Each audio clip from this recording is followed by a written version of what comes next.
एक बड़ी प्रसिद्ध कहानी है। एक बार एक सम्राट ने अपने सारे बुद्धिमान मंत्रियों को बुलाया और उनसे कहा कि मैं कुछ ऐसा सूत्र चाहता हूँ जो बहुत ही छोटा हो। बड़ी बड़ी किताबें नहीं चाहिए, बड़े शास्त्र भी नहीं चाहिए, मुझे फुर्सत भी नहीं है बड़े शास्त्र पढ़ने की। वो एक ऐसा सूत्र हो जो एक वचन में पूरा हो जाए और हर समय काम आ जाए। दुख हो या सुख, जीत हो या हार, जीवन हो या मृत्यु, सब में काम आए। तो तुम लोग मेरे लिए एक ऐसा सूत्र खोज कर लाओ। उन सारे बुद्धिमानों ने बड़ी मेहनत की, बड़े बड़े ग्रंथ पढ़े, बड़ा वाद विवाद भी किया, लेकिन कुछ भी निष्कर्ष नहीं निकला। थक हार कर वे सभी आपस में बातें कर रहे थे कि तभी एक ने कहा, हमने इतने सारे ग्रंथ पढ़ डाले, सारी किताबें छान मारी, बड़े बड़े ज्ञानों से जो है वाद विवाद कर लिया, लेकिन कोई भी निष्कर्ष ना निकला। हमारी समस्या अभी भी बनी हुई है। मैंने सुना है यहाँ पास के ही एक गांव के बाहर एक सिद्ध महात्मा ठहरे हैं। लोग कहते हैं वो संबोधि हैं और आत्मज्ञान को प्राप्त कर चुके हैं, और क्यों ना हम उन्हीं के पास चलें। वे लोग सिद्ध महात्मा के पास पहुंचे और उनसे अपने सम्राट की बात बताई। सिद्ध महात्मा ने कहा, आप लोग मुझे अपने सम्राट के पास ले चलिए। उस महात्मा ने अपने अंगुली में एक अंगूठी पहन रखी थी। उसने वहां अंगूठी निकालकर सम्राट को दे दी और कहा, इसे पहन लो, और इस अंगूठी की चमकदार पत्थर के नीचे एक छोटा सा कागज रखा है। उसमें एक सूत्र लिखा है। यह मेरे गुरु ने मुझे दिया था। मुझे तो जरूरत भी नहीं पड़ी, इसलिए मैंने अभी तक इसको खोलकर देखा भी नहीं। लेकिन इस अंगूठी को देने से पहले मेरे गुरु ने एक शर्त रखी थी कि जब कुछ उपाय शेष ना रह जाए, सब तरफ से आप निरुपाय हो जाओ। जब जिंदगी के सारे रास्ते बंद हो चुके हों, तब इसे खोलकर पढ़ना। लेकिन उनकी कृपा से मेरी जिंदगी में ऐसा कोई भी बुरा समय नहीं आया, इसलिए मैंने इसे खोलकर पढ़ा ही नहीं। लेकिन इसमें जरूर कुछ बड़ा राज होगा, आप रख लो। लेकिन शर्त याद रखना, इसका वचन दे दो कि जब कोई उपाय ना रह जाएगा, सब तरफ से निरुपाय हो जाओगे, तब अपनी जिंदगी के सबसे बुरे वक्त में इसे खोलकर आप पढ़ोगे। क्योंकि ये सूत्र बड़ा ही बहुमूल्य है। अगर इसे साधारणतः खोला गया तो ये अर्थहीन हो जाएगा। सम्राट ने अंगूठी पहन ली। बरसों बीत गए। इस बीच कई बार मन में विचार आया कि एक बार खोलकर देखते हैं भला इसमें ऐसा क्या है। फिर सोचता कि कहीं ये खराब ना हो जाए। फिर बरसों बाद एक भयंकर युद्ध हुआ जिसमें सम्राट हार गया और दुश्मन जीत गया। उसके राज को हड़प लिया गया। वह सम्राट एक घोड़े पर सवार होकर भाग गया अपनी जान बचाने के लिए। राज तो गया, पूरा राजपाट भी गया, दोस्त रिश्तेदार सब छूट गए। 2-4 सैनिक और रक्षक उसके साथ ही बचे थे, वो भी धीरे धीरे हट गए, क्योंकि अब कुछ भी नहीं बचा था तो रक्षा करने का कोई सवाल भी न था।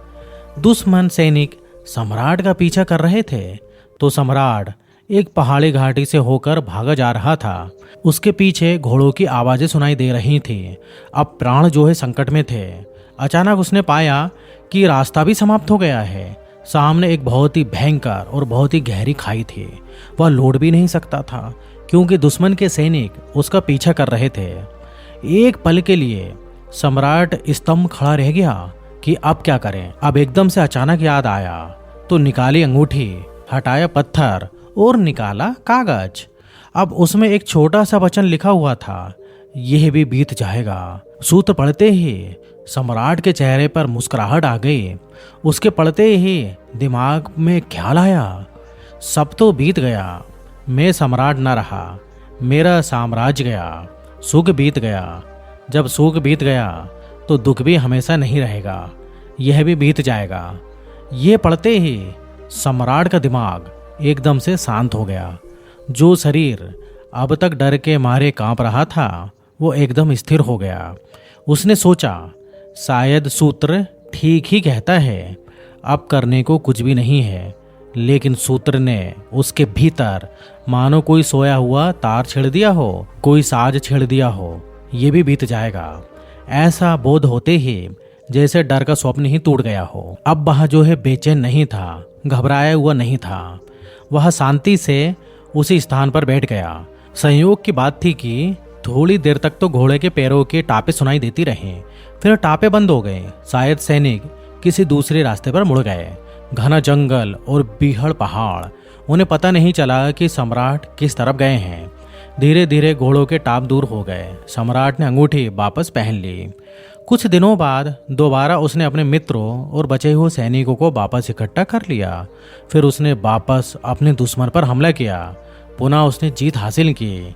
फिर अपने सिंहासन में वापस बैठ गया। जब सम्राट अपने सिंहासन पर बैठा तो बड़ा ही आनंदित हो रहा था। उसका सीना गर्व से चौड़ा हो रहा था।